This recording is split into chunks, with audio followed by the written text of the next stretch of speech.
Si comme moi, vous vous intéressez beaucoup à votre santé, vous vous intéressez forcément à votre microbiote. C'est un sujet qu'on connaît mal, dont on parle très peu en France. Il y a quelques experts, mais finalement, on ne sait pas vraiment par quel bout le prendre. Et j'ai plusieurs personnes autour de moi, spécialistes, qui m'ont donné la recommandation du docteur Bruno Donatini, parce que c'est lui qui les a formés. Bruno, c'est un docteur extrêmement passionnant. Vous allez voir, c'est très documenté, il explique hyper bien, c'est hyper clair sur comment fonctionne le système digestif, comment ça fonctionne les selles, comment tout ça, comment tout ce système fonctionne, qu'est-ce qu'il faut manger, qu'est-ce qu'il faut pas manger. Il va tout vous expliquer en fait dans le détail. Vous allez voir, c'est assez mécanique finalement et c'est hyper intéressant. Moi, je suis resté complètement passionné dans cette conversation assez longue, mais incroyablement prenante en réalité. Je vous laisse l'écouter. Allez, Vlan, c'est parti.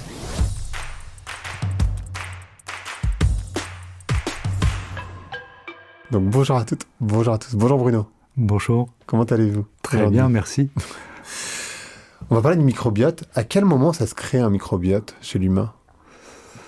Le microbiote débute dès qu'on donne de la nourriture à un individu.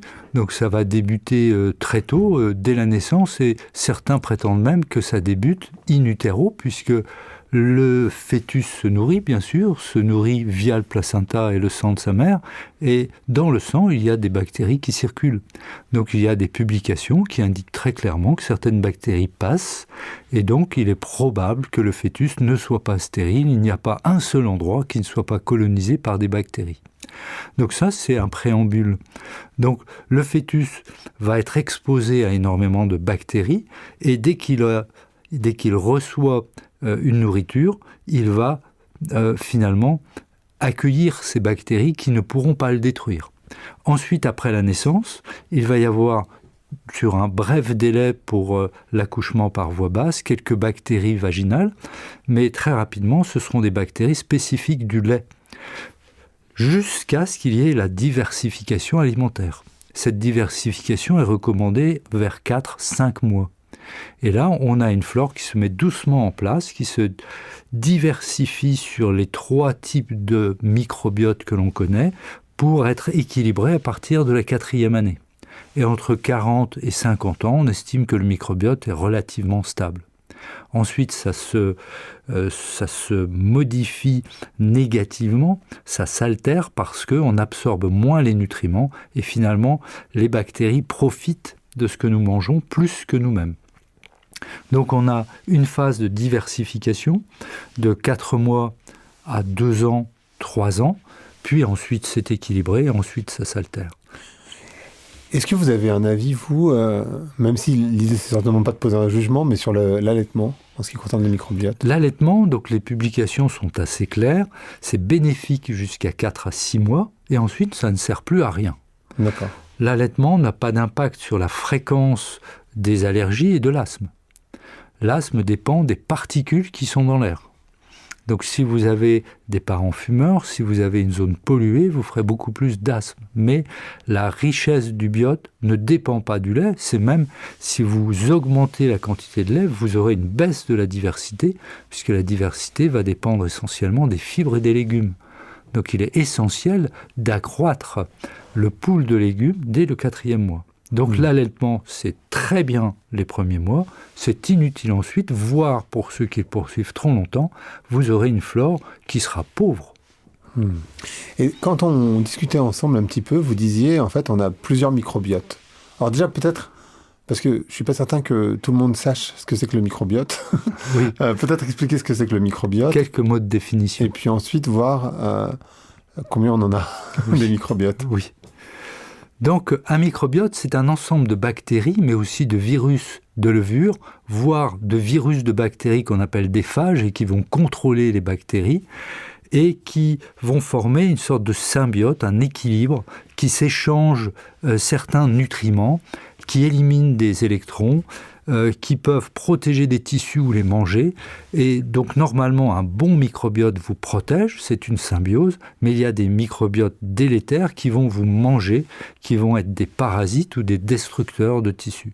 Donc un microbiote, c'est un ensemble d'organismes vivants, et théoriquement, il y a 90% de cellules étrangères dans un être vivant.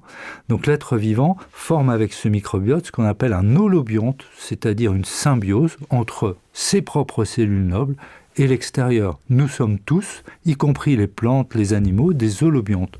Donc un mélange de cellules nobles et de microbiotes. Les microbiotes dépendent de l'endroit où on regarde. Fort heureusement, le microbiote buccal n'est pas équivalent au microbiote rectal. Donc, on ne devrait pas parler du microbiote, on devrait parler des microbiotes qui dépendent de l'endroit où on se situe. Et non seulement de l'endroit, mais du moment de la journée. Quand vous êtes à jeun, ce n'est pas le même microbiote que quand vous venez de manger, bien entendu. Deuxièmement, il y a le microbiote qui glisse sur les muqueuses et qui est passagère, qui induit peu d'interaction, et le microbiote qui va être profondément ancré et en symbiose avec nous, en particulier le microbiote dans la muqueuse. Celui-là, c'est le microbiote le plus important parce qu'il va servir de barrière, d'échange nutritionnel, de stimulation immunitaire. C'est notre gardien. Si c'est un bon microbiote, le microbiote muqueux va nous permettre de vivre longtemps. Et enfin, il y a le microbiote qui est parvenu à traverser la barrière, si possible sans dommage, et qui va finalement occuper des organes clés comme par exemple la paroi des artères ou des veines. Si vous avez un microbiote protecteur, vous aurez peu d'inflammation. Si en revanche il s'agit d'un microbiote capable de manger les muqueuses, qui provient par exemple d'un abcès dentaire et qui va par effraction aller dans la circulation sanguine, vous aurez un microbiote interne qui va créer des anévrismes, des abcès, et là, vous êtes en danger. Donc, il y a des microbiotes. Et comment on peut prendre soin de ces microbiotes, alors ? Les grands principes sont les suivants. Ce sont des dogmes, on ne va pas pouvoir trop détailler, il va falloir accepter certaines choses. Le microbiote idéal est un microbiote diversifié. Il faut qu'il y ait de grandes populations, et classiquement, il faut 3 grands types de bactéries pour être protégé. Ça, c'est le premier point. Le deuxième point, il ne faut pas un microbiote capable de manger nos muqueuses ou de créer des trous. Donc, il faut que certaines bactéries soient le moins représentées possible. Donc, diversifier sans mauvaises bactéries. Et puis, il faut, si possible, une stimulation immunitaire qui exclut les virus, en particulier les herpès virus. Les herpès virus paralyse le nerf vague, qui est le nerf moteur essentiel de la digestion. Donc, flore diversifiée, bonne immunité, bonne motricité. Ce sont les 3 conditions pour avoir un bon microbiote.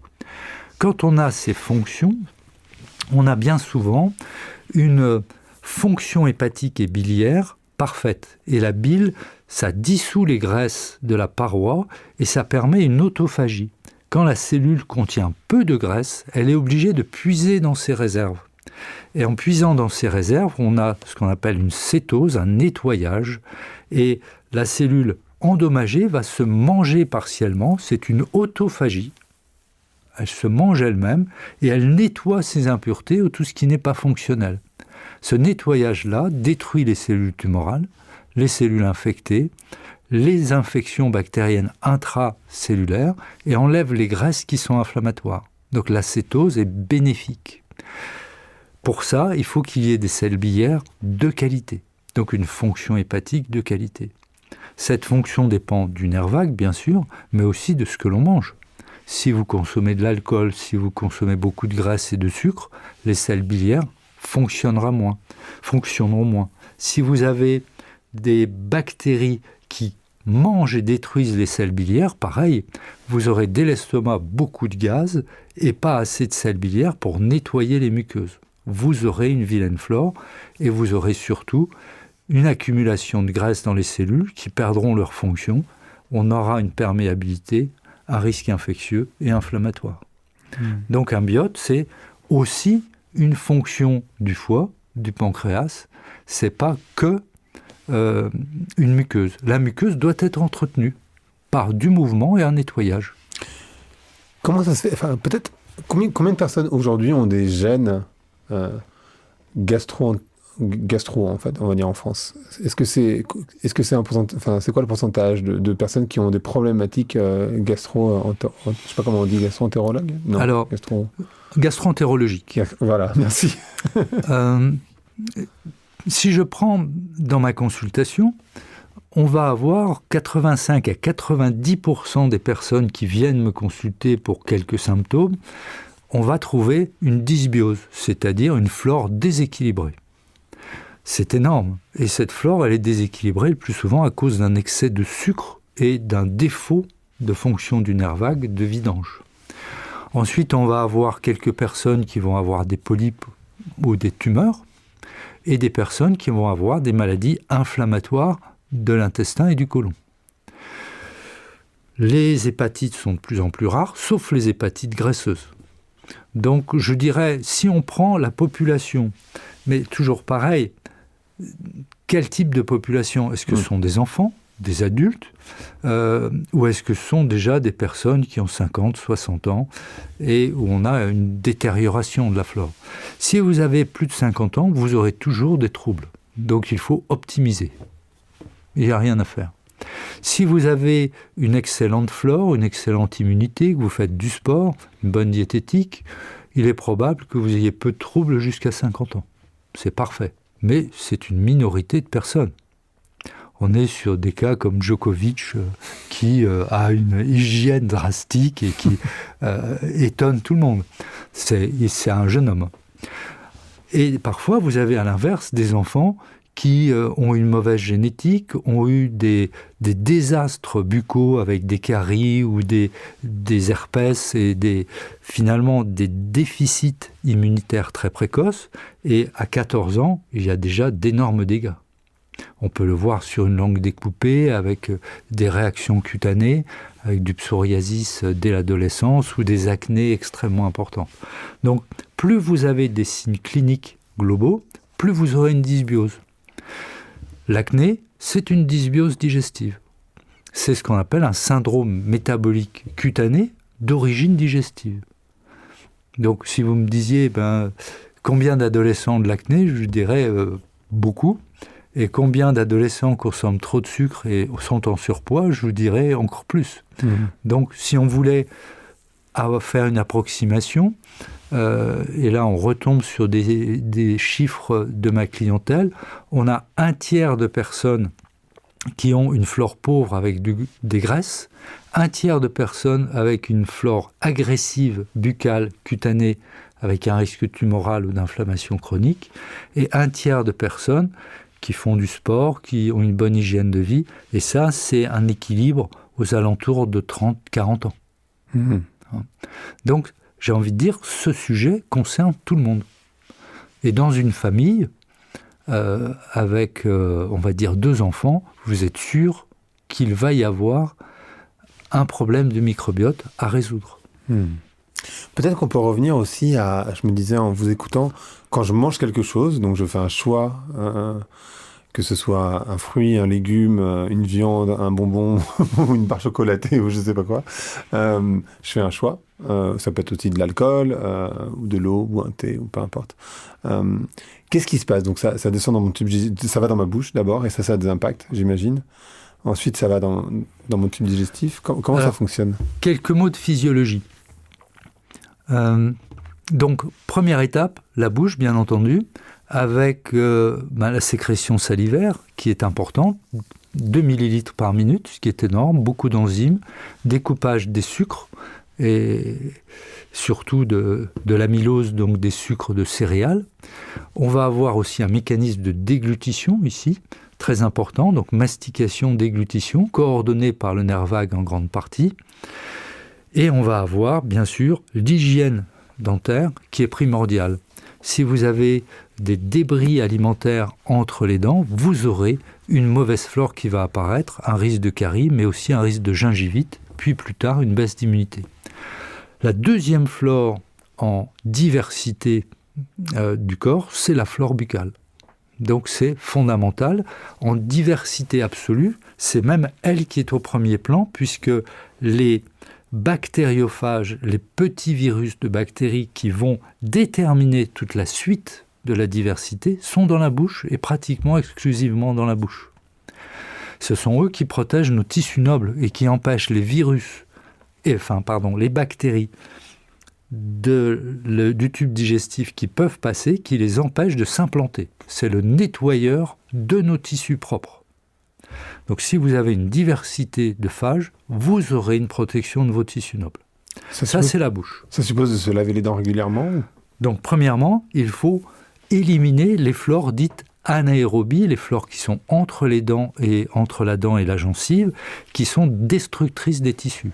Ça suppose de bien nettoyer entre les dents, avec soit des petites brossettes, soit des fils dentaires. Et s'il y a des petites bactéries agressives, c'est un groupe de bactéries qu'on appelle Prevotella, et il y a une bactérie particulière qui s'appelle Fusobacterium, qui est à l'origine des cancers du côlon, du pancréas, de la langue, de certains cancers du foie, et qui est associée à l'Alzheimer. Donc c'est une vilaine bactérie, on peut le voir avec une lampe simple, une lampe LED bleue, et ça fait un petit trait rouge au niveau du collet dentaire. Cette bactérie déteste l'oxygène, on peut la nettoyer en utilisant des petites quantités d'eau oxygénée diluée, et on peut aussi utiliser des toutes petites quantités d'huile essentielle, mais c'est du 30e de goutte. Oui. On ne doit jamais tuer sa flore avec des huiles essentielles au-delà de cette dose. Donc quand on utilise des microdoses, on tue spécifiquement les bactéries ultra sensibles.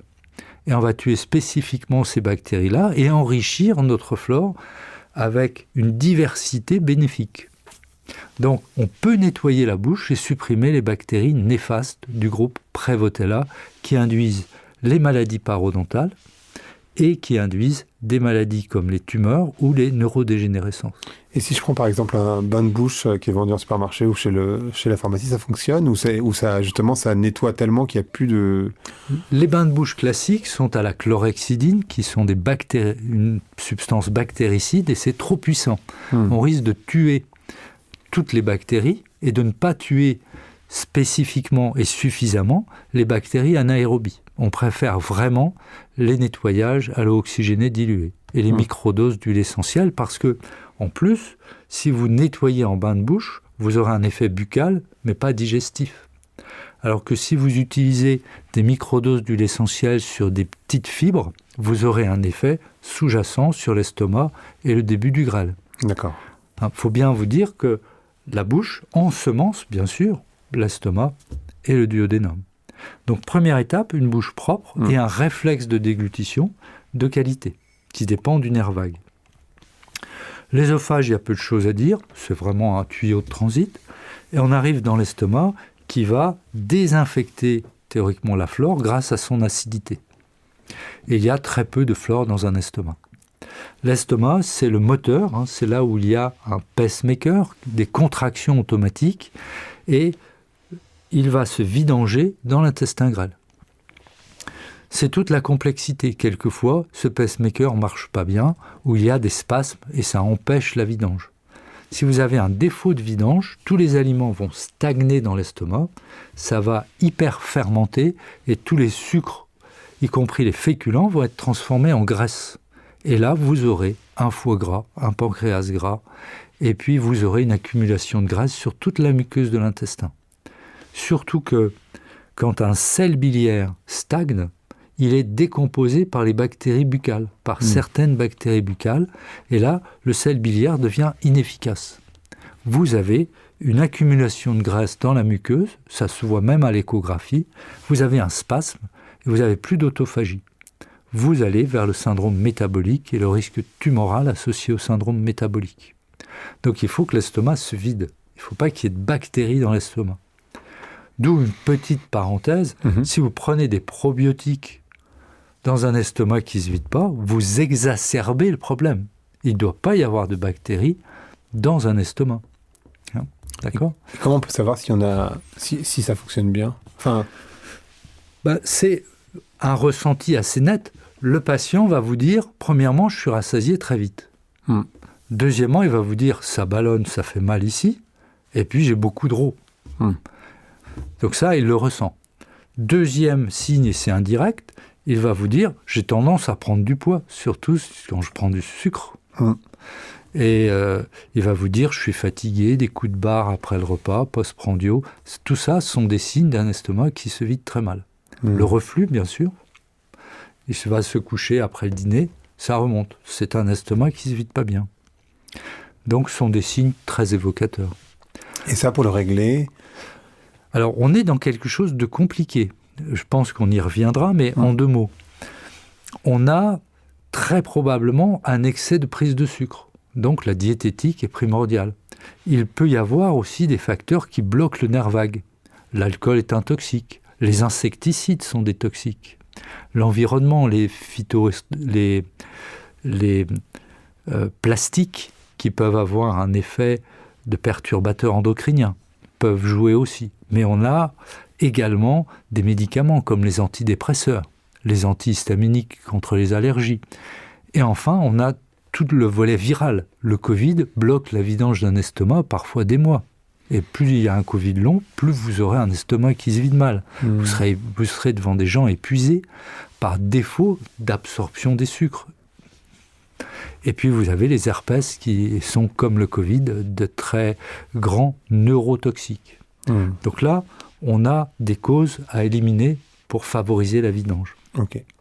Donc si on continue notre cheminement des aliments, on arrive dans l'intestin grêle qui est l'endroit le plus important puisqu'on va avoir un découpage ultime en petites particules qui seront absorbées et c'est la seule zone où on va vraiment absorber les nutriments. 70% de l'absorption se fait dans les 70 premiers centimètres. Or, c'est le plus fragile, c'est le plus près de la sortie de l'estomac. Si l'estomac est hyperacide, ça va tout brûler. Si vous avez des mauvaises bactéries buccales qui font saigner les gencives, vous aurez une destruction de la muqueuse du grêle. Si vous avez des virus dans la bouche, vous aurez des virus dans le grêle. Si vous avez une stagnation de l'estomac, l'atteinte neurologique va atteindre le grêle, il y aura une stagnation dans le grêle. Donc ça, c'est l'endroit le plus précieux qui existe. On s'en rend bien compte puisque dans la maladie cœliaque, l'intolérance au gluten, c'est la zone touchée. Et la maladie cœliaque, on sait très bien que c'est très grave et qu'on a des pertes de croissance dès l'enfance et finalement des pertes de muscles et d'os relativement précoces. C'est cette première partie qui est touchée. Donc le grêle, c'est vraiment essentiel. Ça absorbe les sucres, les protéines, les graisses. Les graisses plutôt à la fin avec les vitamines. Le côlon ne sert à pas grand-chose, c'est un simple réservoir, je dirais, pour la continence et la sociabilité. C'est pour ça que quand je dois étudier une flore, je préfère étudier l'état de l'estomac et du grêle par l'échographie et faire un test respiratoire pour voir le fonctionnement des bactéries sur la partie haute plutôt que d'analyser dans le détail les selles. Puisque les selles, c'est l'analyse de la fin du côlon, c'est même pas le début, c'est la fin du côlon, ça stagne, c'est pas différent si on a mangé ou si on n'a pas mangé, alors que la flore varie bien sûr dans l'estomac et l'intestin selon que l'on a mangé ou pas. Donc, le biofilm utile, c'est le biofilm de la partie haute, la bouche, l'estomac, le grêle. Si on a une diversité dans ces parties-là, on aura une excellente fonction. Si on a une flore pauvre, on aura une flore pauvre en bas et une mauvaise fonction. Et le pancréas, il sert à quoi là-dedans? Alors, on a, bien sûr, 2 glandes fondamentales qui viennent s'aboucher dans le duodénum entre l'estomac et le grêle. Et ces 2 glandes, c'est le foie, avec les sels biliaires. Ça dissout les lipides, ça nettoie la paroi intestinale, c'est fondamental. Le deuxième, c'est le suc pancréatique, avec des enzymes qui vont découper les protéines, la trypsine, la chymotrypsine. Si vous avez un pH alcalin, ça veut dire que si l'estomac est trop acide, ça ne marche pas bien. Donc ça, c'est la fonction principale du pancréas. Et puis on a une fonction qui est très importante, c'est la fonction endocrine avec l'insuline, le glucagon, qui régule la glycémie. Le pancréas, c'est rarement déficient. c'est vraiment une minorité de personnes, 1% de la population, même pas. Dans ce cas-là, on a une perte de poids importante et de la diarrhée. Donc on le mentionne assez peu, et finalement, ce qui nous intéresse, c'est plus le diabète. Mais c'est un diabète pas par déficience que l'on observe actuellement, c'est le diabète par excès de graisse. Donc l'organisme devient résistant à l'insuline qui, elle, est synthétisée de façon normale. Donc le pancréas est très gras, il synthétise beaucoup d'insuline, mais ça ne sert à rien puisque le sucre ne peut plus rentrer, les cellules sont déjà gorgées de graisse. Donc elles n'acceptent plus l'entrée du sucre pour être stockée. Et l'insuline, ça sert à... En fait, l'insuline... Donc, en fait, ce qui se passe quand on mange du sucre, ça génère de l'insuline, c'est ça? Je ne me trompe pas? Oui. Mais l'insuline, elle a une fonction quand même dans le corps. Oui. L'insuline, donc, réagit à la glycémie. Normalement, on doit avoir une glycémie inférieure à 0,9 ou 1 gramme par litre, pour simplifier. Quand la glycémie monte, vous avez une réaction du pancréas avec une synthèse d'insuline pour que la cellule puisse finalement engranger le sucre, ne pas le laisser circuler pour rien et se servir de réserve. Ce sucre est transformé en graisse. C'est la lipogénèse. On crée de la graisse. Le glucagon, c'est l'inverse. Si vous jeûnez, vous avez du glucagon et vous allez synthétiser du sucre à partir des graisses. C'est la lipolyse.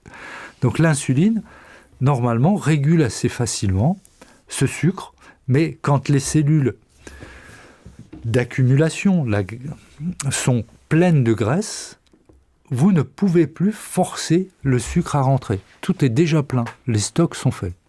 Le foie est plein, le pancréas est plein, la graisse autour des intestins est à son maximum. Il faut monter le taux d'insuline. Ce qui fait que l'insuline va être élevée et la glycémie va augmenter. Et on fait désormais non plus une mesure simple de la glycémie, mais on fait un rapport qui s'appelle le rapport OMA, insuline sur glycémie.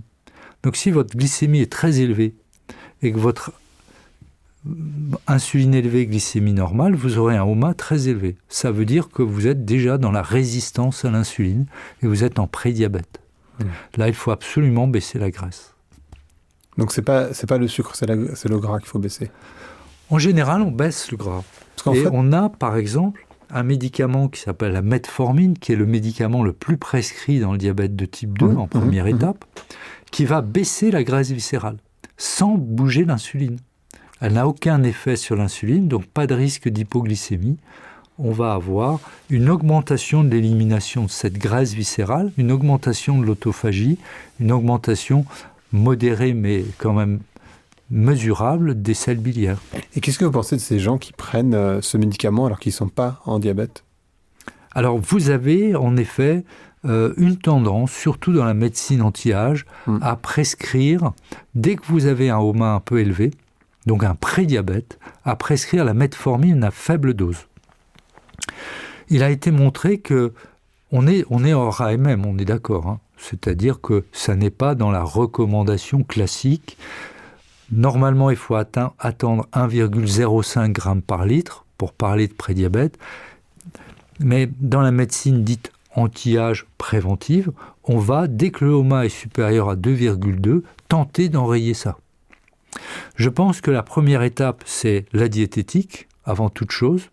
Et si on n'y arrive pas par la diététique, on est, je dirais, en droit, si on a un OMA supérieur à 2,2, d'essayer la metformine pour récupérer ce OMA au-dessous de 2,2.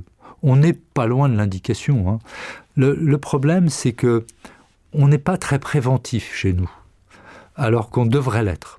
La prévention, elle doit commencer par du non médicamenteux. Activité physique, baisse du sucre.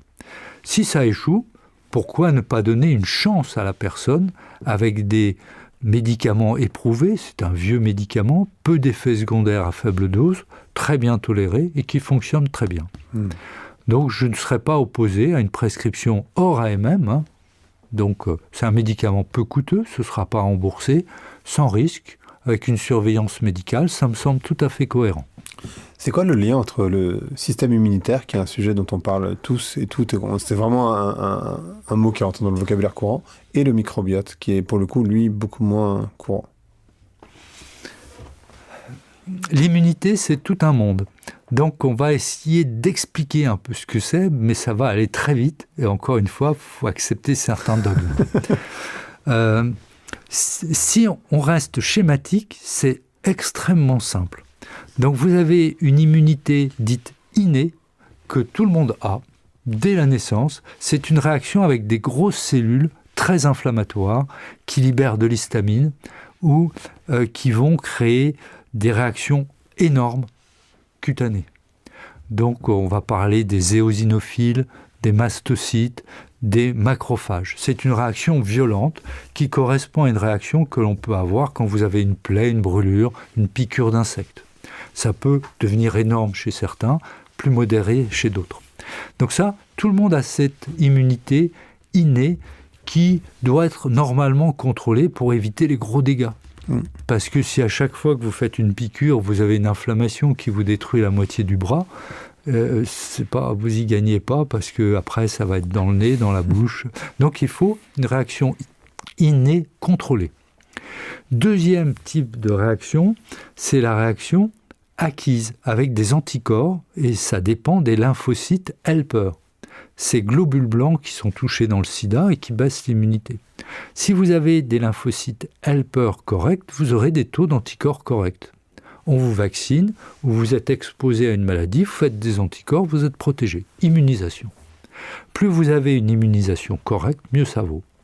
Et normalement, à partir de 4 mois d'âge, le taux d'anticorps transféré par la maman, qui est fertile donc en bonne santé, va baisser chez le nouveau-né.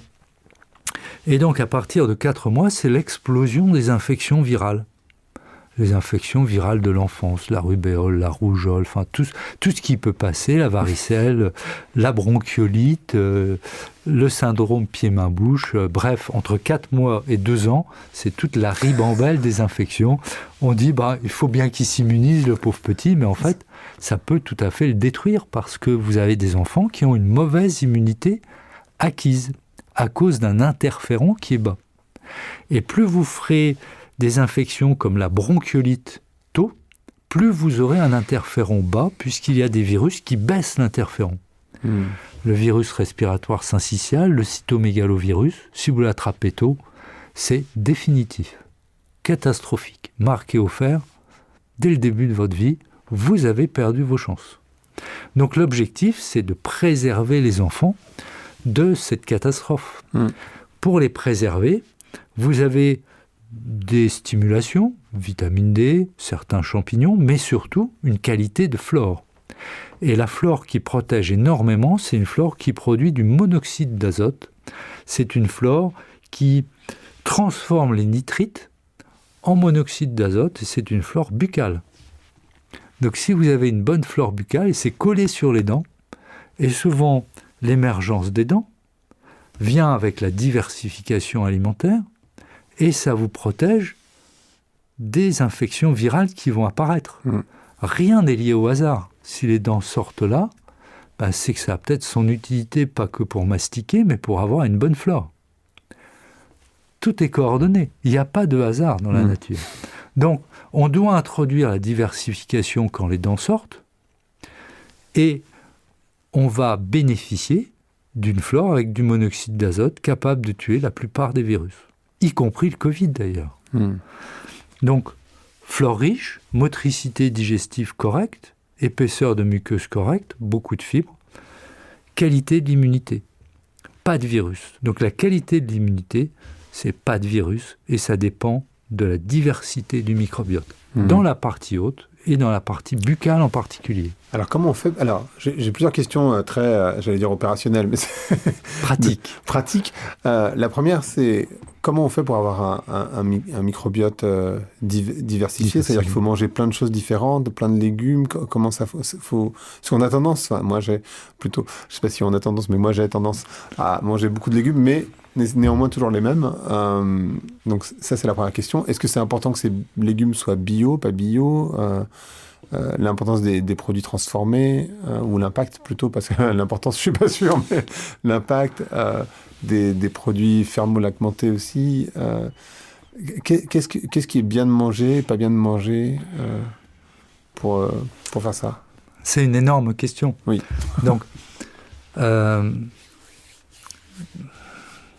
Donc l'objectif, c'est d'avoir une flore qui produit 4 types de microbiote. Donc il faut qu'il y ait de l'hydrogène, des acides gras et du monoxyde d'azote dont on a déjà parlé.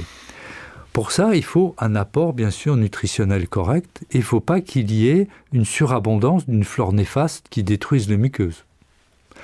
Et une mauvaise immunité qui participe à cette flore néfaste, puisque la mauvaise immunité va bloquer l'estomac, confère le Covid, l'herpès dont on a déjà parlé. Donc, quand on compare les flores de l'enfant européen et de l'enfant africain rural, on s'aperçoit que l'enfant africain rural a une flore beaucoup plus importante dès l'estomac, parce qu'il mastique énormément de fibres. Et il a une flore capable de découper les fibres dures qu'on appelle les xylanes, quasiment du bois, on a envie de dire, des fibres. Il mâche des fibres. Donc il salive beaucoup et il a des légumes qui sont résistants sous forme de tubercules ou de côtes de feuilles. Nous, on mange des yaourts, des produits mixés, du jus de fruits et de légumes, de la purée, et puis des produits pas bio. Et finalement, les légumes, il y en a peu, et quand il y en a, c'est pas fibreux, et parfois c'est tout juste si c'est pas sous forme exclusivement de jus ou de soupe. C'est une catastrophe.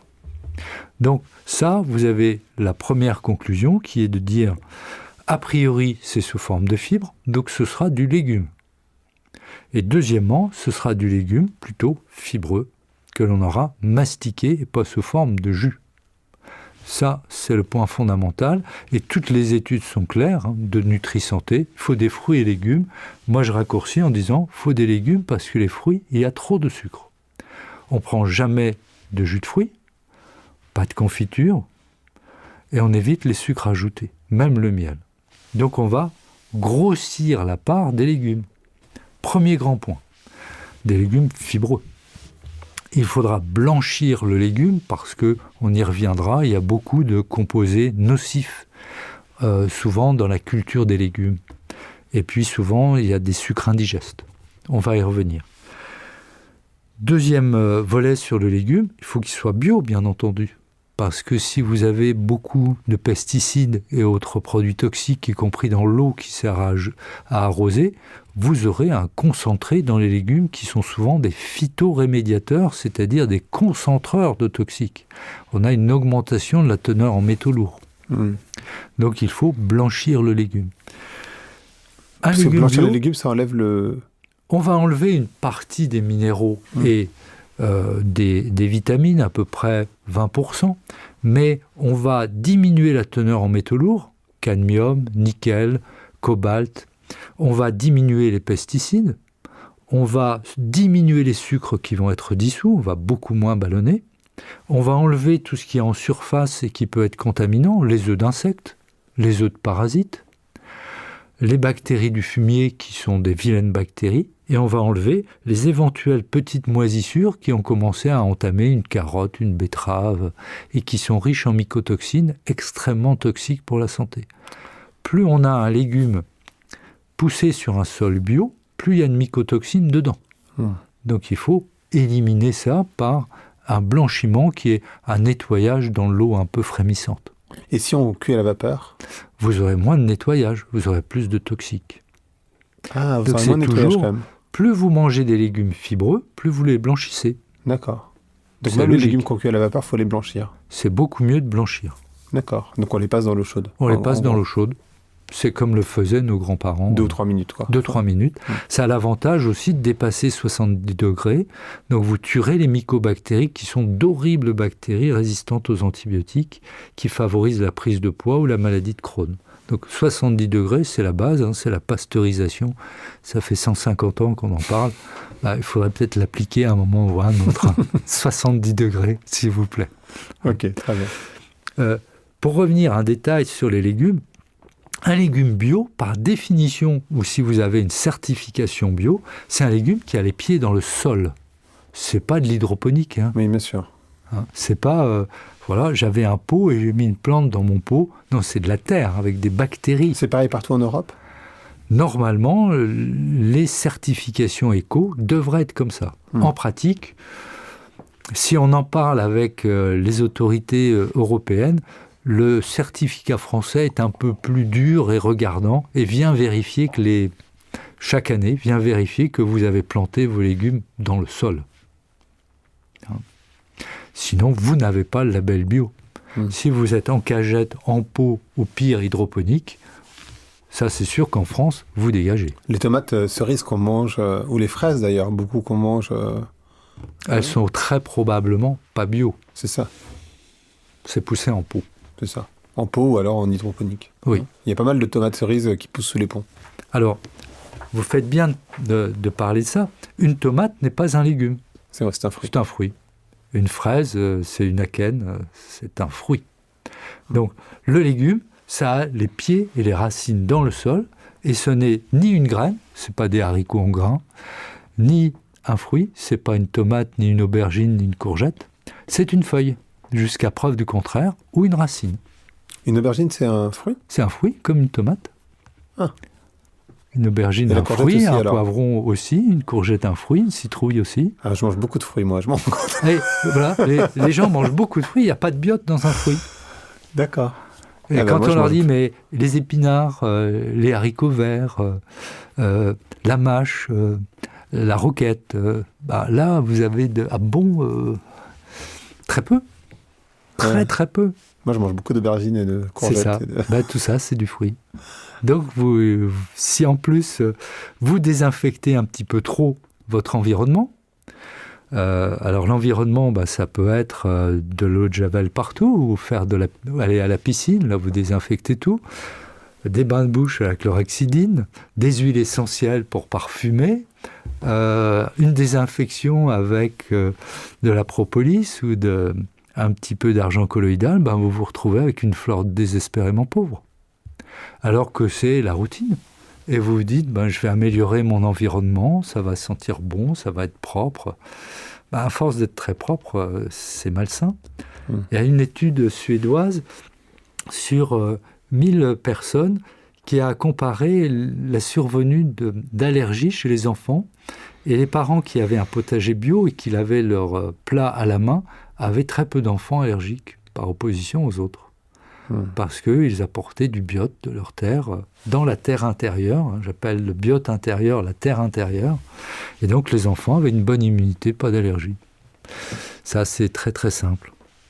Alors, petit détail supplémentaire, on ne se rend pas compte, mais nous sommes entourés de produits chimiques. Quand vous nettoyez la vaisselle à la main, vous n'appauvrissez pas votre flore. En revanche, vous nettoyez la vaisselle dans un lave-vaisselle, vous avez un composé chimique extrêmement agressif qui décolore même votre assiette. S'il y a des petits dessins dans l'assiette, au bout d'une année, il n'y a plus de dessins. Il n'y a plus trop de dessins. Donc ça, il a été démontré que ce produit augmentait la perméabilité digestive et abrasait la muqueuse et diminuait la flore. Mais parce que vous buvez dans le verre ou que vous... C'est pas rincé suffisamment. Donc c'est propre, mais pas rincé. Et désormais, vous avez énormément de publicités qui disent « Vous avez moins de gaspillage d'eau dans un lave-vaisselle qu'un nettoyage à la main. » Oui, vous ne rincez pas suffisamment par rapport aux produits et à l'agressivité. Nous sommes entourés de composés agressifs. Et ce que vous disiez sur les huiles essentielles, alors moi j'ai tout faux, donc je mange beaucoup de fruits. je pensais que je mangeais des légumes, mais je mange beaucoup de fruits. Je vais 3 fois à la piscine par semaine. Oh là là. Donc voilà. Et en plus je mets des huiles essentielles et des bougies. Donc c'est perdu là. Il va falloir rôder dans les jardins et vous salir les mains pour ramasser vos légumes. Donc en fait la piscine c'est pas bon du tout, c'est ça que je comprends. Je vais pas m'arrêter, cela dit, enfin je pense pas. Mais... Les études sont foison désormais. Je dirais, les anglo-saxons sont très friands de ces études, j'ai envie de dire, comment se comporter pour vivre bien et longtemps. Nous, rationnel à Descartes, très, très médicament. Les anglo-saxons, donc, on a des publications extrêmement intéressantes sur quel type de sport Donc, premièrement, si on veut avoir une flore riche et peu de fermentation à hydrogène, c'est du sport type course, marche, vélo. La piscine ne modifie pas la dysbiose. Deuxièmement, quel est le sport, l'activité physique qui diminue le syndrome métabolique, augmente l'immunité, puisqu'on préconise le sport même en cancérologie. Et ça fait des différences notables de 15 à 20% d'augmentation de survie, rien que le sport. Même dans le cancer du sein, je dirais, résistant au traitement. Donc, le sport, et donc là, on a la marche, la course, le vélo, encore une fois, mais aussi le qigong, le yoga et la danse. Donc, des activités ludiques où on respire, où on n'a pas besoin de suer à grosses gouttes, même si la Zumba, c'est parfois un petit peu difficile pour ceux qui sont un peu sédentaires, du moins au début. Eh bien, tout ça, ça améliore la flore, alors que la piscine, pas du tout. Pourquoi la piscine, ça améliore pas ? Ça détruit, c'est désinfectant. Ah oui, parce qu'il y a de l'eau de javel. Il y a de l'eau de javel d'une part. Vous aurez un estomac qui ne se vide pas parce que c'est un peu stressant l'eau et le nerf vague n'aime pas. C'est froid. Pour vider un estomac, il faut que ce soit chaud. Donc c'est le sauna, c'est pas le froid. Et puis, vous avez beaucoup de virus quand même. Le papillomavirus, les virus, ça s'attrape en piscine, en grande partie. Donc, vous avez un terrain viral, une flore pauvre, du froid, un estomac qui ne se vide pas. C'est pas approprié. Bon. Vous sortez, vous prenez une douche avec des produits chimiques, vous vous désinfectez, et puis il ne reste plus rien. Ok, bon. C'est mieux un jardin qu'une piscine. Jardiner, ah oui, jardiner, oui. C'est beaucoup mieux. Oui, il faut avoir jardin, mais oui. À la place de la piscine. C'est ça. Ah ben j'ai pas la piscine chez moi. C'est une piscine municipale. Et les huiles essentielles à la maison, les diffuseurs, vous disiez ? Je pense que c'est pas approprié. Il y a eu un travail sur les huiles essentielles, je dirais, multiples, qui étaient diffusées, et ils ont regardé s'il y avait plus ou moins d'allergies. Et en fait, ça augmente les allergies, puisque dans les huiles essentielles multiples, il y a de nombreuses essences qui sont allergisantes. Le géranium est une catastrophe, par exemple. Donc, on a tout intérêt à avoir une huile essentielle peu allergisante si on est infecté. Exemple, le plus simple, c'est on a une petite infection bronchique ou laryngée, on va non pas diffuser, mais mettre sur la peau un peu d'eucalyptus. Eucalyptus radié, tout simplement, ça va traverser, ça ne tue pas le microbiote, et ça va être éliminé par le poumon. Ça, c'est correct. Mais si vous diffusez un ensemble, vous tuerez votre flore, et vous allez finalement l'absorber petit à petit, vous allez le déglutir. Donc ça, ce n'est pas approprié. Et vous aurez un effet très néfaste qui est l'effet des particules. Donc les particules, c'est le numéro 1 dans la toxicité. Il y a une grande étude qui a montré qu'il y avait 3 grands paramètres. Les particules, le tabac, les particules de l'environnement, qui vont baisser l'immunité, créer une inflammation avec dégradation des muqueuses. C'est une inflammation à neutrophile, très agressif. Très agressif, c'est l'immunité innée dont on a parlé. Ça explose, ça finit par détruire un tissu pulmonaire. Ça donne une effraction, une perméabilité, risque tumoral. Ça, c'est la particule. Le deuxième, c'est le cytomégalovirus, un virus herpétique qui baisse l'immunité, on en a déjà parlé.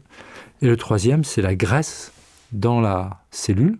C'est inflammatoire, c'est rattaché au diabète, au syndrome métabolique, au défaut de nettoyage par le sel biliaire. Donc ça, c'est la flore pauvre. Donc si vous apportez des particules avec des huiles essentielles, vous jouez sur les 2 grandes.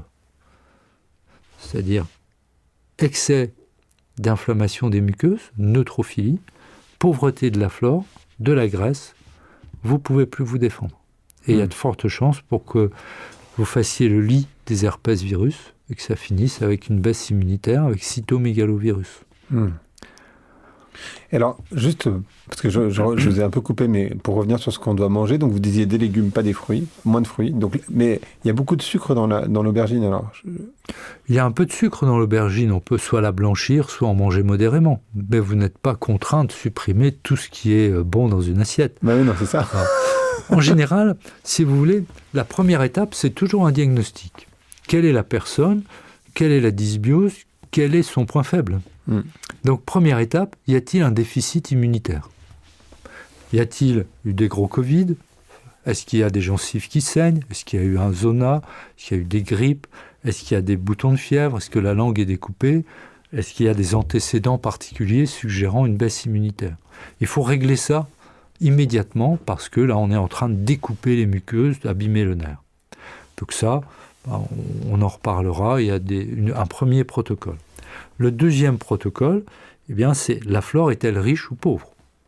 Si elle est pauvre, eh bien, on va baisser les sucres, stimuler les sels biliaires pour nettoyer les graisses, essayer de rétablir cet équilibre glycémique.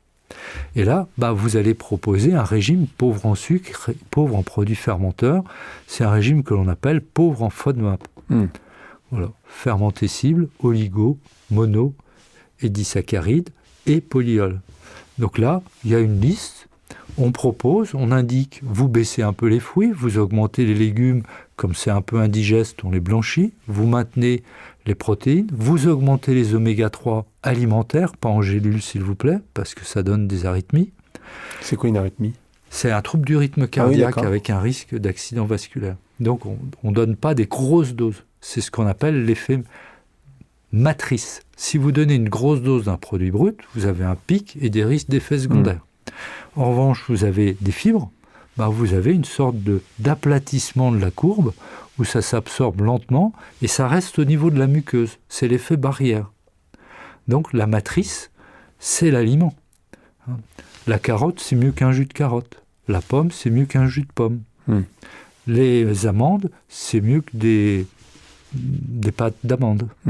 Donc on fait attention à tout ça et on a finalement des couches, on est comme dans un flux laminaire. Le centre de l'intestin est gorgé de nutriments, mais petit à petit, on a une sorte de filtre avec des choses de plus en plus fibreuses qui viennent coller à la paroi, qui est la barrière finale, et tout ça, c'est très riche en biote.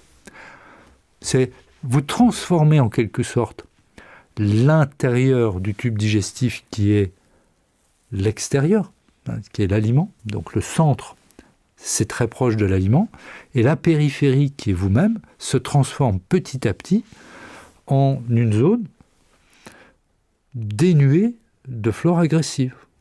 Vous avez une sorte de tamis progressive qui vous crée une différence entre l'intérieur et l'extérieur. Vous êtes protégé, sinon vous êtes en prise directe. Et là, c'est perméable. Vous avez une bactérie qui mange les sucres, elle va vous manger, vous, l'étape d'après.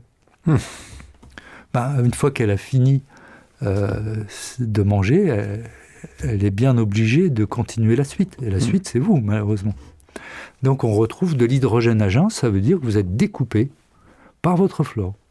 Donc, un sujet qui vient à jeun et qui a de l'hydrogène à jeun, c'est qu'il est mangé par sa flore.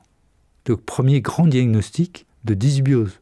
C'est la pire des dysbioses. Vous servez de casse-croûte à vos bactéries. Vous imaginez ? Vous leur donnez le gîte et le couvert, et en plus, elles vous détruisent tout. Donc ça, c'est le premier signe de dysbiose inacceptable. Et ça, on peut le savoir immédiatement. Le patient vient à jeun, on fait souffler dans un petit ballon avec un test respiratoire. S'il y a de l'hydrogène à jeun, vous êtes découpé puisque vous n'avez pas pris de sucre depuis 10 heures et vous avez un gaz qui ne peut provenir que de la consommation de sucre. Le sucre, c'est vous. C'est votre muqueuse. D'accord. Et votre sointement plasmatique. Vous êtes en train de servir de repas à vos bactéries. Qu'est-ce que vous pensez du jeûne intermittent ? Et pour les hommes et pour les femmes ? Parce que j'ai entendu que c'était moins bien pour les femmes en fonction de leur cycle, mais je ne sais pas du tout si c'est réel ou... Le jeûne intermittent, c'est une très bonne chose. C'est une très bonne chose quand c'est utilisé correctement. C'est comme tous les outils. Si vous me dites une masse, c'est un bon outil, je vous dis oui. Mais pas pour frapper à une porte. Non. Donc là, vous avez donc une utilisation. Vous avez une personne qui est en malabsorption, qui perd du poids avec un os fragile, le jeûne intermittent n'est pas approprié. Le jeûne intermittent est destiné à supprimer la graisse viscérale et à transformer un microbiote qui crée du gras en microbiote qui consomme du gras. C'est-à-dire, il faut qu'il y ait une cétose. Normalement, un sujet, au bout de 10 à 12 heures de jeûne, vient chez vous, vous faites un test respiratoire, il y a des cétones. Ça se mesure avec un petit appareil de mesure très simple.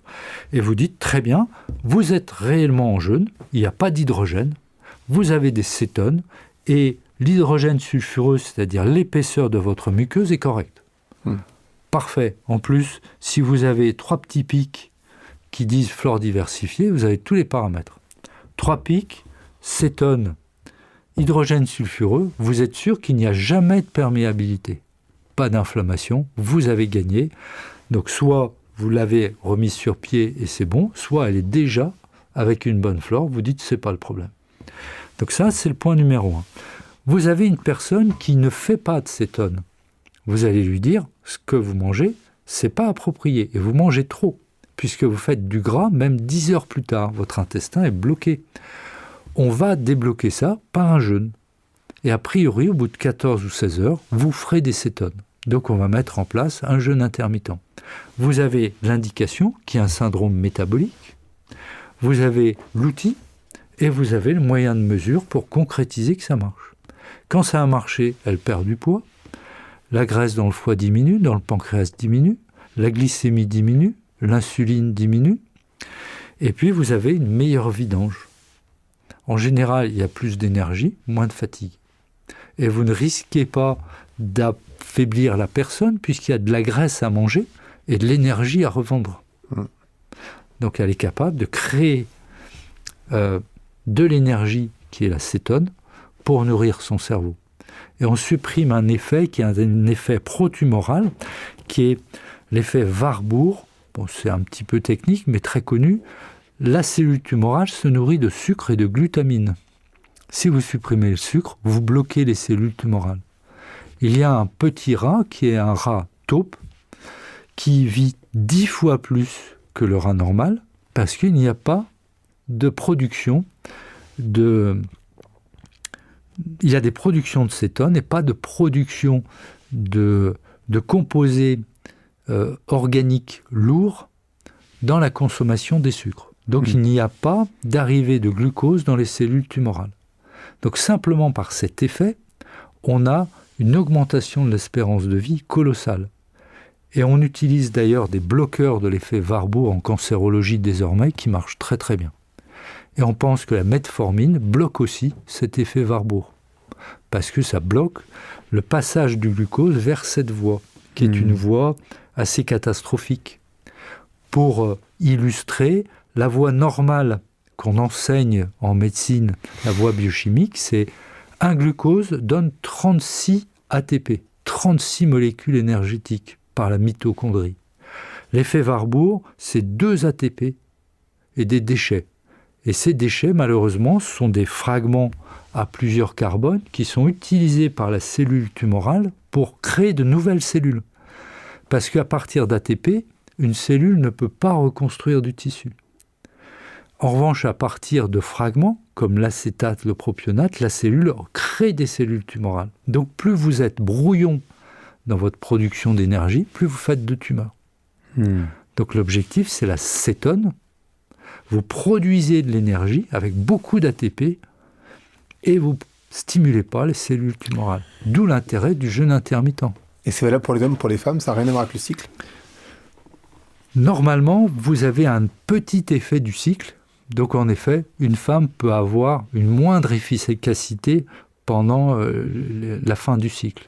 Mais je pense que c'est bénéfique pour tous. D'accord. Et si, moi dans mon cas par exemple, où je fais du jeûne intermittent régulièrement, pas de manière systématique, il y a des fois où je prends un petit déjeuner, mais c'est quand même très rare, et que je ressens quand même des fatigues, après avoir mangé en particulier du sucre, c'est assez classique, ça veut dire quoi ? Ça veut dire que y a un problème de... Il y a forcément un problème à un endroit, mais je ne sais pas où est l'élection, je ne sais pas où est-ce qu'il est. Ça veut dire que vous bénéficiez des cétones et du régime cétogène, par régime cétogène, du jeûne intermittent les premières heures, mais dès que vous réintroduisez du sucre, ça se met tout de suite en production de graisse. Donc vous avez un estomac qui se vide probablement mal et une flore pauvre. Donc vous avez fait la première partie qui est le cétogène, mais vous n'avez pas fait la deuxième qui est enrichissement de la flore et vidange de l'estomac. Donc vous n'avez pas réglé la cause. Vous avez fait du symptomatique. le jeûne intermittent est du symptomatique. Ça vous aide à baisser la graisse foie pancréas. Le pancréas, c'est une glande, c'est très astucieux, l'anatomie, c'est très astucieux. C'est une glande qui est en crochet. Et vous avez 2 grosses artères qui passent, et vous avez l'intestin qui passe entre les artères. Et donc ce crochet, c'est en quelque sorte un trombone. Ça va coincer l'intestin. Et si ce trombone grossit, il va pincer l'intestin et ça ne peut plus se vider. Donc dès que vous avez une graisse dans le pancréas, le cercle vicieux est amorcé. Vous devez dégraisser le pancréas. Donc si vous contentez de faire un jeûne intermittent, vous aurez une cétose, mais insuffisante. La cétose va toucher le foie, mais le pancréas reste intact. La pince reste intacte. C'est l'effet yo-yo. Vous avez jeûné, vous perdez un petit peu de poids, bravo. Même pas. Vous reprenez le sucre, pan. Donc votre régime a servi juste pour la plage. Ok. Puisqu'à la fin de l'été, vous reprenez vos mauvaises habitudes, le pancréas est intact, la glycémie n'a pas baissé, l'insuline non plus, c'était juste du symptomatique. D'accord. Donc l'objectif, toujours il faut le retenir, c'est du long terme. C'est une habitude à mettre en place. Et ça, c'est problématique. Vous avez des gens qui me disent « Oh là, ben le régime, oui, je vais le faire, tout ça, mais je vais le faire combien de temps ?» Je dis « Mais ça, c'est comme le tabac, ou se laver les dents, ou boire moins. » C'est une hygiène de vie. Vous allez donc apprendre à cuisiner avec des saveurs, des odeurs, de la couleur, mais toujours correctement. De la même façon, je vous conseille de vous laver les dents correctement toute votre vie. Et ça, c'est difficile à comprendre. Mais une personne qui a dérapé vers un syndrome métabolique, si elle reprend ses habitudes, même au bout d'1 an, ça va recommencer comme au départ. Un microbiote ne meurt pas, un biofilm ne meurt pas. Il en reste toujours quelque chose. Parce qu'un microbiote modifie les surfaces où il s'insère. Donc, vous aurez des zones qui sont abrasées, qui auront du mal à se reconstruire. Vous aurez des structures qui seront extrêmement fibreuses, qui vont rester, qui ne pourront pas être dissoutes. Vous aurez des sortes de petits canaux qui vont échanger les liquides et les métabolites, et même des petits filets nerveux qui vont échanger des électrons et bloquer une communication ou une vidange.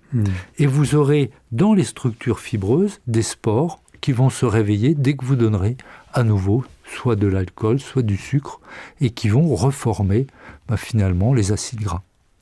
Donc l'objectif, c'est d'éviter la fibrose, d'éviter l'immobilité et d'éviter la graisse. Pas de virus, flore, diversifié, on se sent très bien, on se dit j'ai vraiment beaucoup gagné à améliorer mon hygiène de vie. On parlait de qu'est-ce qui est bien de manger ou pas, donc on a dit légumes, clairement, alors, idéalement. Si on prend la liste des FODMAP, on va dire les fruits, oui bien sûr, il faut des fruits pour les vitamines, alors il y a des fruits qui ballonnent beaucoup et des fruits qui ballonnent peu. Donc ballonnement modéré ou peu, ça va être le kiwi, la banane, les baies rouges, les agrumes, un peu de raisin frais mais pas trop, le melon, pas trop. Donc on est aux alentours de 200 grammes par jour. Ensuite on a les fruits qui ballonnent beaucoup. Alors on a les fruits gorgés de sucre parce qu'ils sont séchés. Les dattes, les raisins secs, les figues, à éviter.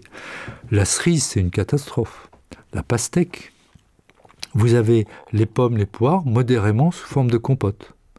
Vous avez les mangues, modérément. Et donc, on est dans le modéré 50 grammes par jour pour ce qui fermente, et le reste, 150, 250 grammes. Donc, ça, c'est tout à fait raisonnable, et en général, on se dit, on va mettre ça dans le goûter. Y compris pour les enfants, pas de jus de fruits. On retient un verre de jus d'orange, c'est 14 grammes de sucre.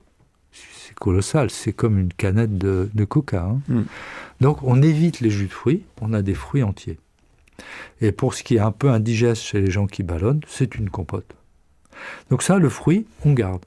Ensuite, beaucoup de légumes, c'est très bien, et on met beaucoup d'huile. Donc plus on vieillit, ou plus on veut rester jeune, plus on va mettre de l'huile riche en oméga 3. On ne prend pas de gélules. Donc les oméga 3, ça va être le tournesol, ça va être l'huile de cameline. Les oméga 9, c'est l'huile d'olive, c'est très bien. Attention aux oméga 6, on n'en met pas trop. Oméga 6, c'est quelle huile? Alors, c'est l'huile de lin, par exemple. Ah oui. Donc on fait attention, vous regardez sur les formules. On évite l'huile de noix qui rancit beaucoup et qui contient beaucoup de mycotoxines. Donc on essaie de mettre au moins 2 cuillères à soupe d'huile. Ensuite, on a toutes les protéines, pas de problème. Attention aux protéines végétales, c'est peu assimilable. On aime bien les œufs, on aime bien le poisson.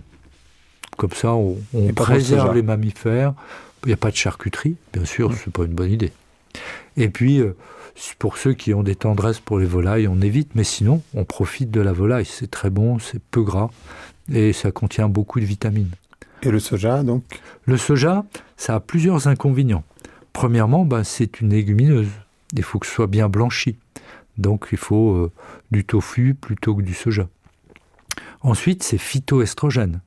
On évite dans les cancers du sein, il ne faut pas en prendre trop. C'est vraiment favorisant quand c'est trop dosé. Sinon, les phytoestrogènes sont bons pour la santé, mais le soja, c'est l'exception. Donc, on évite les protéines, si on peut, en excès, les protéines végétales. Dans les composés qui sont très riches en protéines, on a le kénopode, c'est une sorte de quinoa, et on a l'ortie. On devrait réintroduire l'ortie dans nos plats, plutôt que de prendre des cuillères à café de spiruline, donc d'algues, on ferait mieux de prendre des cuillères à café d'ortie. C'est phytoestrogène, bon pour l'os, très riche en protéines, c'est comme le steak, très riche en minéraux. Et on trouve à un prix identique à la spiruline de la bonne ortie. Si on est dans une zone rurale, courez chercher des orties à 30 mètres de la route, bien sûr, et ça se sèche très bien, on fait d'excellentes soupes. Il faut avoir des bons gants. Il faut des bons gants, mais quand on sait cueillir, on ne se pique pas. Donc l'ortie, c'est un aliment de choix. Avant, quand on avait des volailles qui n'arrivaient pas à prendre du poids, on leur donnait de l'ortie. Et puis on récupérait tout l'élevage de volailles, rien qu'avec des orties. Okay.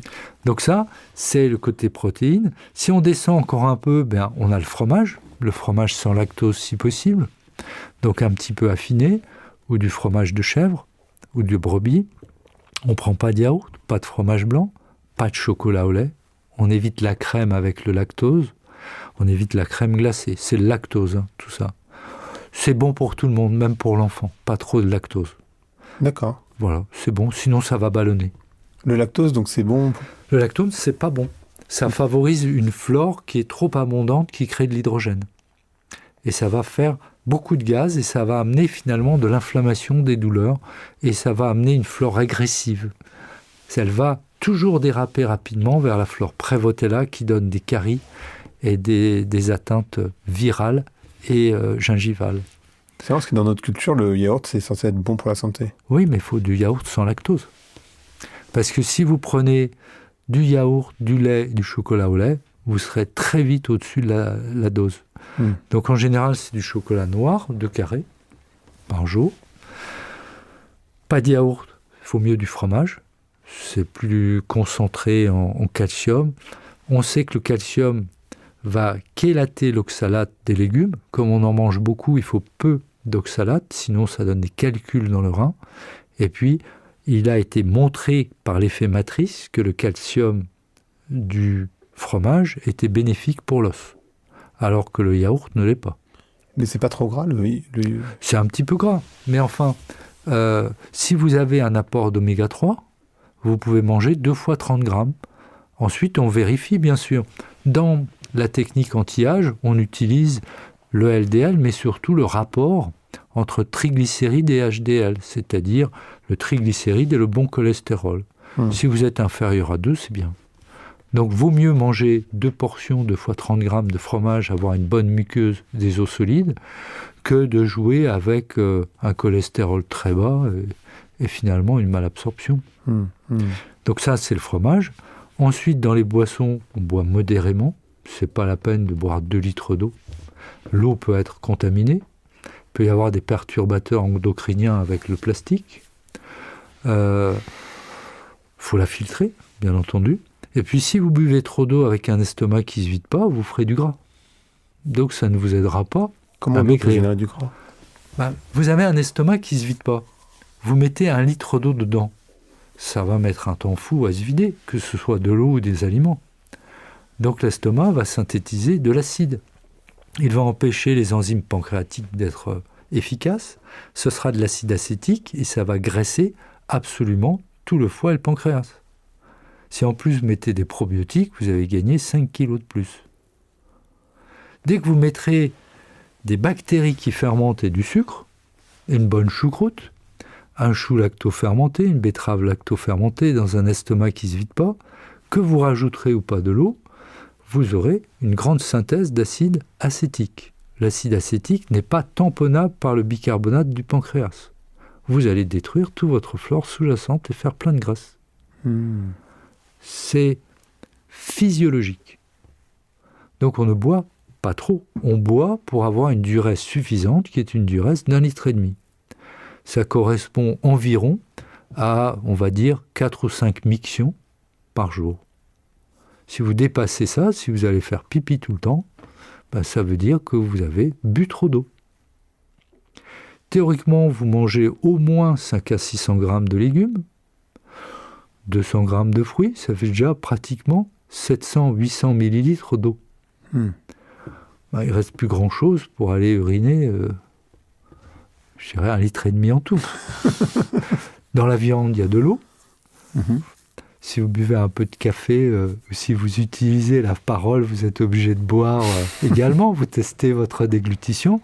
Donc, je dirais, on boit modérément. On ne boit pas de jus. Pas de jus de légumes, on a vu pourquoi. Pas de jus de fruits, on a vu pourquoi. Le café est très bon pour la santé.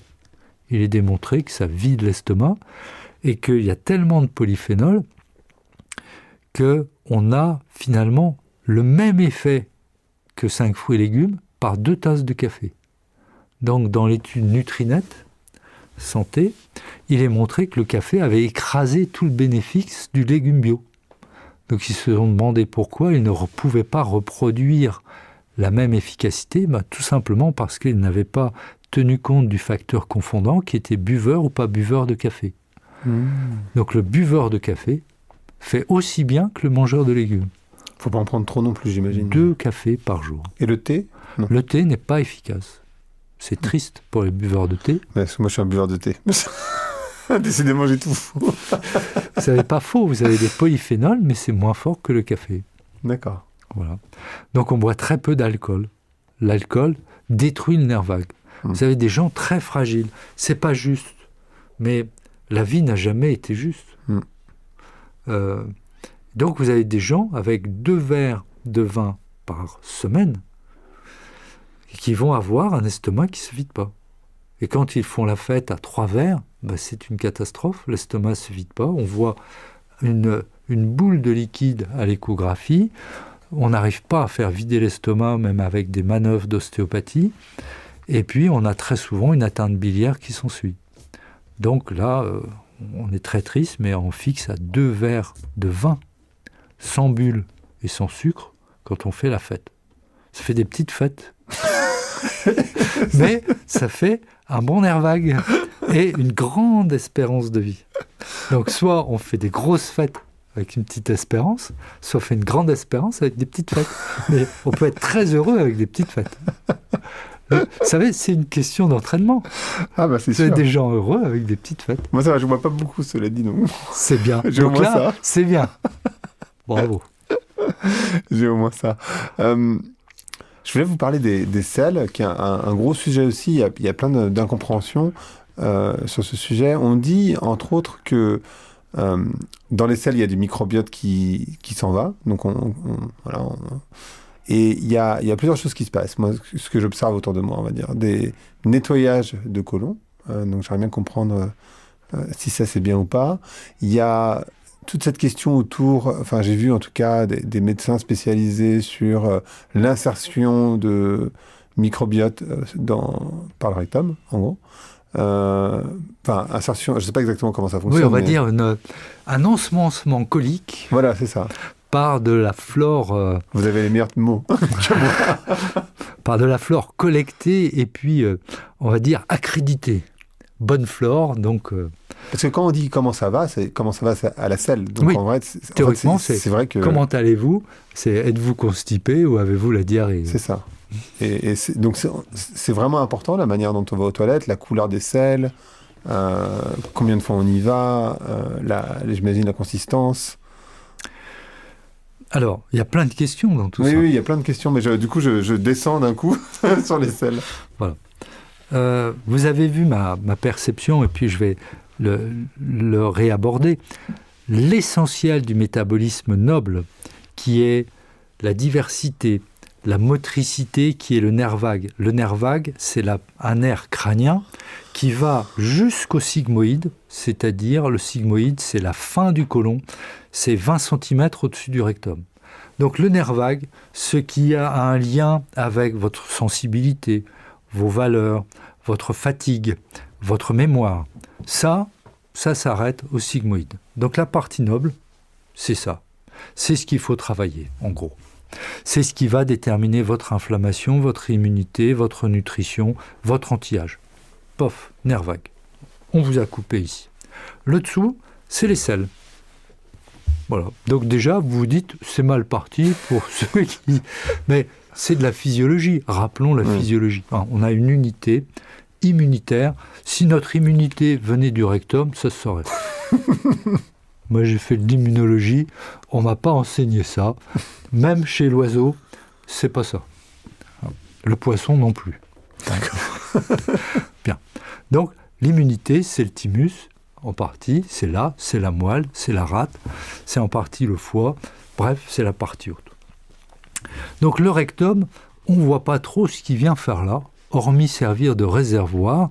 Les bactéries sont dans mon cœur joie, elles se mangent les unes les autres, elles mangent les petits déchets qui restent, et puis c'est évacué par un réflexe qui est reptilien et qui dépend de la moelle. Voilà, résumer les choses. Deuxième grande présentation, on peut analyser les selles et on va vous dire « Ah, il y a une flore diversifiée, où il y a du candida, où il y a trop d'Escherichia coli. » Et en gros, on se sert d'un marqueur actuellement qui s'appelle Akkermansia. Akkermansia, c'est même donné en probiotiques. On fait beaucoup de choses rigolotes avec les probiotiques qui n'ont pas de sens. Une bactérie, c'est un marqueur de qualité. Ce n'est pas une cause de qualité. Je donne souvent un exemple qui est simple, c'est la truite. La truite, c'est un marqueur de qualité de l'eau. Si la rivière est claire, oxygénée, non toxique, vous avez des truites. Mais si vous mettez une truite dans un marais, elle va mourir. Donc c'est pas parce qu'il y a Akkermansia quelque part que c'est Akkermansia qui fait de l'eau claire. C'est parce qu'il y a de l'eau claire qu'il y a Akkermansia. Donc c'est parce que ça marche très bien en haut que vous retrouvez 2% d'Akkermansia dans les selles. Et c'est pas parce que vous injecterez 2% d'Akkermansia par voie rectale que vous aurez un résultat. Vous aurez un faux résultat. C'est un masque. Vous en aurez collé partout et à force d'en avoir mis, vous en récupérez un petit peu et vous direz « Regardez, c'est génial, je l'ai gavé d'Akkermansia et on en retrouve dans les selles. Oh, quel miracle !» Et qu'est-ce que vous voulez que ça me fasse ? Akkermansia est que dans le côlon, ça ne va pas changer le grêle. Il est présent parce qu'il y a Helicobacter dans l'estomac, un Helicobacter non agressif. S'il n'y a pas Helicobacter, il n'y en a pas. Vous imaginez là, le bug chez le gastro-entérologue, il passe son temps à détruire Helicobacter. Alors là, on ouvre des grands yeux. Si on tue Helicobacter, on tue Akkermansia, on favorise le Crohn, les ésophagites à éosinophiles, la sclérose en plaques, les hépatites auto-immunes, et on supprime l'efficacité de la chimiothérapie complémentaire qui s'appelle l'inhibiteur de checkpoint. Vous vous dites là, on est tombé sur la tête. Donner des antibiotiques pour tuer la bactérie qui favorise Akkermansia, qu'on essaye de retrouver, voire d'implanter, soit par greffe fécale en gélule, soit par des clistères à l'ancienne. Mais en tout cas, vous dites, le problème, il est dans une civilisation qui détruit les bactéries sans trop savoir pourquoi, par application de règles, à mon avis, un peu désuètes. Et vous avez pendant ce temps-là des gens qui essaient de réintroduire, alors que ce n'est pas le problème. Ce qui est réintroduit à Akkermansia, c'est la diversité de la flore haute et la qualité des sels biliaires. C'est démontré. Donc, laissez tranquille le côlon. Tout ce qu'il faut, c'est permettre de supprimer la constipation. Il ne faut pas que le côlon bloque la vidange. Si vous avez une constipation importante du bout, on dit terminale, vous aurez une accumulation de sel dans le sécum et un reflux vers l'iléon, et ça fera un frein, l'estomac ne pourra pas se vider. C'est simple, hein, vous mettez un bouchon à la sortie d'un évier, à un moment donné, ça va déborder. C'est ça. Donc, c'est le principe. Donc, si quelqu'un a une constipation terminale, on fait des suppositoires d'élavement où on donne plus de fibres de façon à ce que cette constipation cède. C'est la première étape pour qu'il y ait une vidange correcte. La constipation terminale, c'est 5 à 10% des constipations. On donne des fibres, on donne du lactulose si besoin, on supprime la flore méthanogène qui participe et on a résolu le problème. 9 fois sur 10, c'est la partie haute, c'est l'excès de sucre. C'est un frein purement du grêle. Donc, tout débute par un diagnostic. Il n'y a pas de grand principe établi et a priori, l'hydrothérapie du côlon, la greffe fécale par voie basse, l'éclystère à répétition, c'est pas la solution du problème, c'est quand on n'a pas compris qu'on fait tout ça. Toujours même principe, et c'est la pédagogie même. On utilise un outil que quand on a fait un diagnostic et quand on a un moyen de mesure pour savoir si ce que l'on a fait était utile. Donc, premièrement, on définit quel est le biote. S'il y a un déficit immunitaire, si le nerf vague ne marche pas. Une fois que l'on a ça, on se dit, j'ai un virus, je le tue. J'ai une flore pauvre, je l'enrichis. J'ai une flore agressive, je la traite. Elle est d'origine buccale, c'est très simple. J'ai un vague qui ne marche pas, je m'en occupe à la fin. Il ne faut pas qu'il y ait de virus ni de mauvaises bactéries. Et pour le nerf vague, ça va être du sport, de la stimulation avec un petit appareil, de la respiration, de la cohérence cardiaque et éventuellement de l'acupuncture. Tout le reste, c'est a priori farfelu et non prioritaire. On a vu 3 grands critères. L'inflammation, particules graisses, cytomégalovirus herpès, diversité de flore. Je ne vois pas ce que vient faire la greffe fécale par en bas ou par en haut. La seule greffe, c'est une greffe par du biote de légumes, par en haut, et si possible avec un bon goût. Et le fait de nettoyer son côlon à l'eau, c'est à l'eau, j'imagine. C'est l'hydrothérapie du côlon. Oui. Alors là, on est sur un problème de fond. Premièrement, vous nettoyez avec une canule, est-ce que c'est désinfecté ? Enfin, moi, j'aimerais pas qu'on me mette n'importe quelle canule. Je ne sais pas d'où elle vient. Ouais. Donc, on a des hépatites A et B. Il y a eu des cas d'hépatite B après des hydrothérapies du côlon.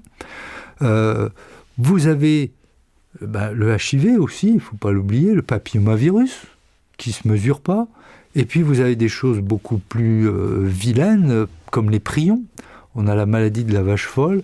Il y a une étude un peu ancienne, certes, mais qui indiquait qu'on trouvait sur 200 appendices, un cas avec un prion. Donc, il y a des prions dans les appendices. Et qui vous dit que vous n'avez pas quelqu'un avec un prion qui est passé avant vous. Et le prion ne peut pas être désinfecté. Ça doit être mis en autoclave à 120 degrés et 2 barres de pression. Aucun appareil ne peut être désinfecté comme ça. Un endoscope n'est pas désinfecté, il est simplement rincé. Et les appareils d'hydrothérapie ne sont pas désinfectés, ils sont simplement rincés. Donc, c'est la base de l'hygiène. Vous imaginez, on injecte, pas grosse pression, mais on injecte un liquide à partir de tubulures rincées. On ne sait pas ce qu'il y a eu dedans. Il y a eu des sels du sujet antérieur. Donc ça, c'est pas très bien, ça, franchement. Il y a meilleur comme hygiène. Okay. Donc, c'est pas sérieux sur le fond. Ensuite, qu'est-ce que vous voulez obtenir ? Premièrement, dans un côlon, il y a beaucoup de choses possibles. Il peut y avoir des tumeurs, donc vous êtes trompé de diagnostic, vous êtes en train de rincer un côlon avec une tumeur. Il peut y avoir un Crohn, une rectocolite, des parasites, des bactéries. C'est pas le fait de le rincer qui va changer la flore. La flore, c'est ce qu'il y a au-dessus et ce que vous mangez qui le détermine. Vous changez rien. C'est comme si vous étiez en train de nettoyer le palier du bas et que la poussière venait du grenier. Enfin, il faut commencer par le grenier. Hein? Donc, vous n'avez pas fait de diagnostic, vous dites, ça ballonne, on va nettoyer le côlon.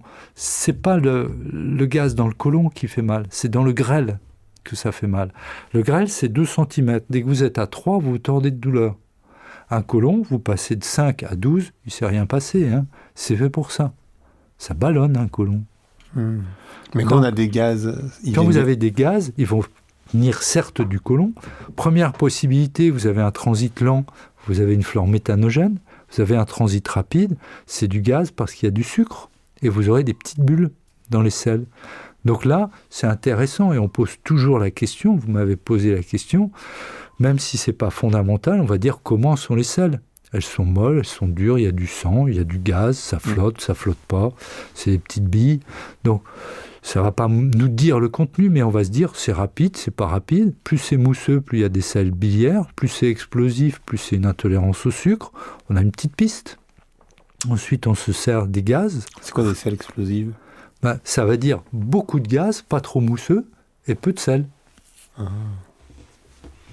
Ok. Et donc, pardon, excusez-moi, parce que ça me perturbait. On s'intéresse, c'est de la clinique, toujours pareil.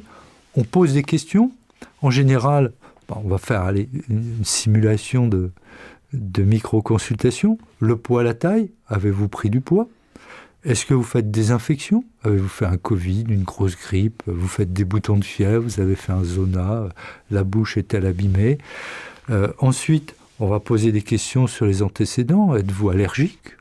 Est-ce que vous réagissez aux piqûres d'insectes ? Est-ce que vous cicatrisez bien ? Qu'est-ce que vous avez comme trouble digestif ? Ça reflue, ça ballonne, ça fait mal. Comment sont vos selles ? Diarrhée, alternance, pas alternance ? Est-ce qu'il y a des fissures ? Est-ce que vous avez fait des examens biologiques ? Alors, comment est la glycémie, le cholestérol ? Est-ce que le foie est touché ? Est-ce qu'il y a un scanner, une échographie ?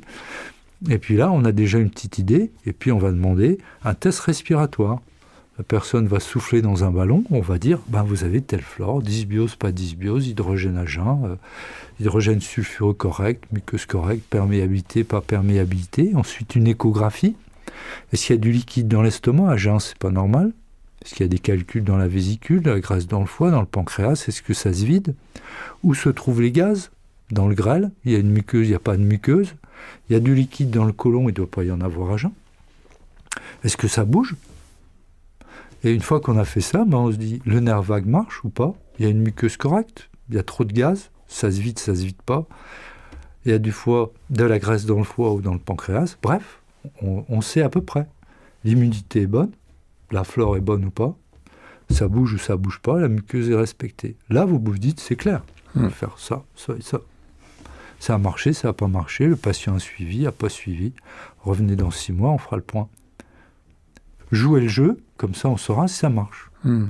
Et si vous avez au moins l'envie que ça guérisse. Et puis si on a le moindre doute, là on va chercher une maladie inflammatoire du côlon, on fait un marqueur dans les selles, une atteinte du pancréas, encore une fois un marqueur dans les selles. Si on a des gros doutes, on demandera une coloscopie chez une personne de plus de 45-50 ans pour éliminer un polype ou une tumeur potentielle. Donc on est très méthodique, c'est pas une science approximative. On joue pas avec cette santé. Le microbiote est un vrai paramètre médical. On peut essayer de l'approcher, bien entendu, avoir un style de vie, mais l'idéal, c'est de savoir qui on est. Première étape. Donc, il faut un bilan. Vous êtes ça, on vous propose ça, et a priori, on vous a remis sur les rails. Flore diversifiée, pas de perméabilité, immunité correcte, transit correct. Simple, la personne peut l'évaluer, ça a marché, c'est clair. Ensuite, on revoit tous les 2 ans si tout est régularisé. Parce que ça bouge pas, une flore. Sauf si vous faites des âneries, des grosses fêtes.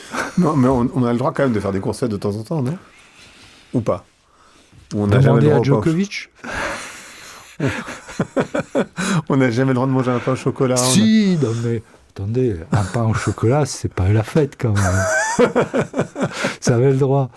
Ça avait le droit à manger un peu plus de chocolat que d'habitude. Mais je dirais le pire. Enfin, on a quand même en gradation, on a le tabac. Ça, moins vous le faites, mieux ça vaut. L'alcool, c'est numéro 2. Et le tabac, c'est pas que pour les poumons, on est d'accord? Ah, c'est le poumon, la vessie, l'intoxication du nerf vague, la baisse immunitaire, l'inflammation buccale. C'est catastrophique, le tabac. L'alcool numéro 2, atteinte du nerf vague. Chez certaines personnes, c'est une destruction des cellules biliaires, du foie très vite. La cholangite sclérosante, c'est en pleine explosion actuellement chez les jeunes. Catastrophique. C'est 4 à 5% de la population. Les jeunes se détruisent avant 25 ans. Ils ne s'en rendent pas compte. Les fêtes dans les prépas et les étudiants, oui, alors on est stressé, on doit décompresser. Bah oui, mais là, il n'y a plus rien à décompresser, c'est foutu. Donc ça, c'est... Et le troisième, c'est le virus. Le virus qui fait d'énormes dégâts sur le nerf vague et la muqueuse.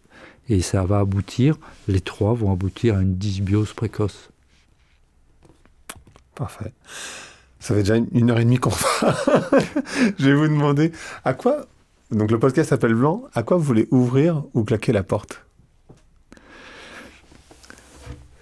Je pense que l'objectif, quand on parle du microbiote, c'est d'améliorer la qualité alimentaire et de claquer la porte à de très nombreux compléments alimentaires. Ils sont trop nombreux. On est dans le commercial éhonté. On va avoir des compléments vitaminiques, des oméga 3 alors que ça devrait être présent dans l'huile. Les personnes vont prendre des compléments sans avoir fait de dosage préalable. Donc on ne sait pas s'ils en ont besoin, du zinc, du B9, du B12. Enfin, c'est la grande foire d'empoigne.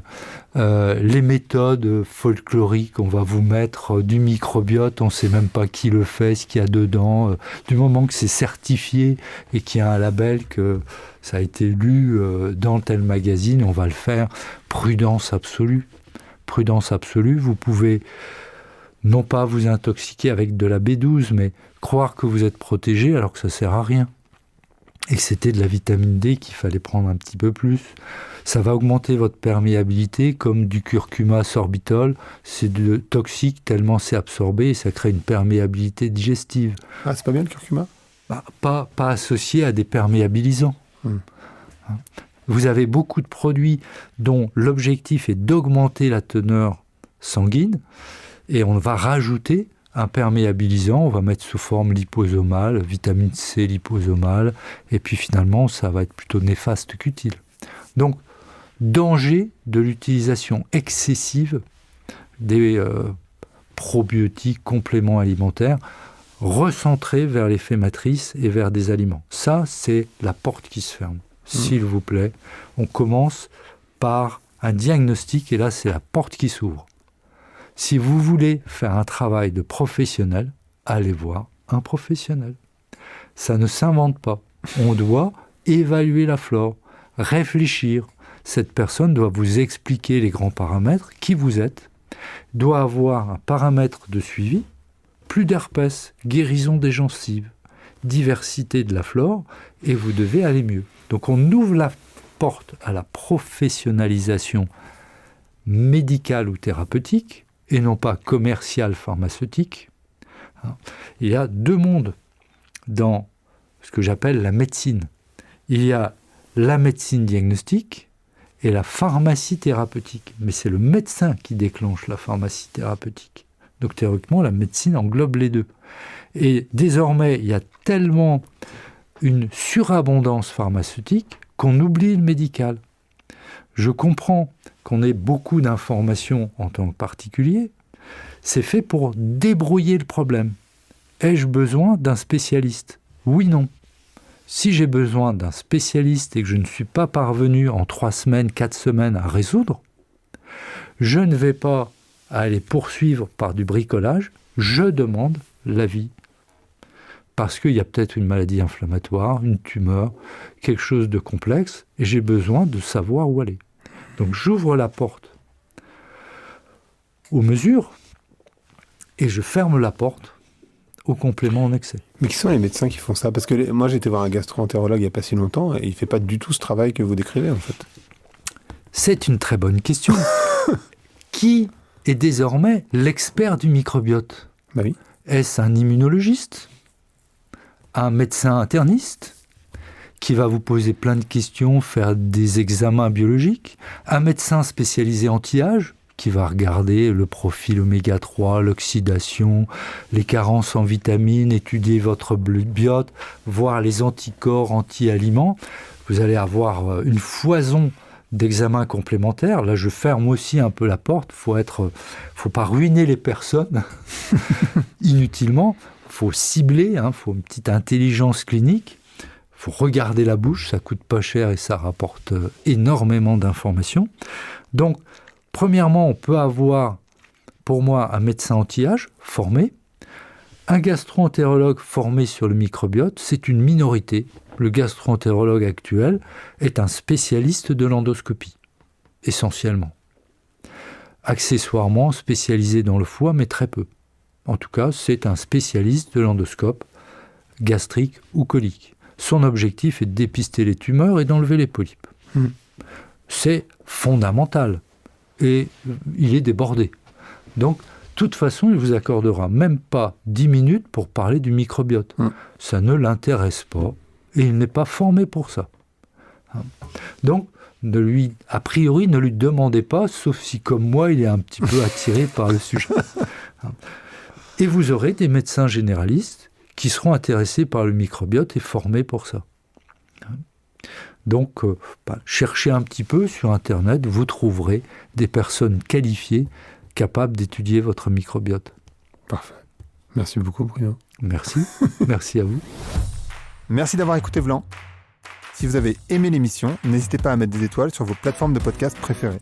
Vous pouvez aussi partager l'épisode sur vos réseaux sociaux, Instagram Stories, Facebook, LinkedIn, où vous voulez. Je suis Grégory Pouy. Vous pouvez me retrouver sur l'intégralité des plateformes sous le nom Greg from Paris. Si vous avez des idées pour des invités, si vous avez des commentaires, n'hésitez surtout pas à m'envoyer un message. Allez, merci et à bientôt.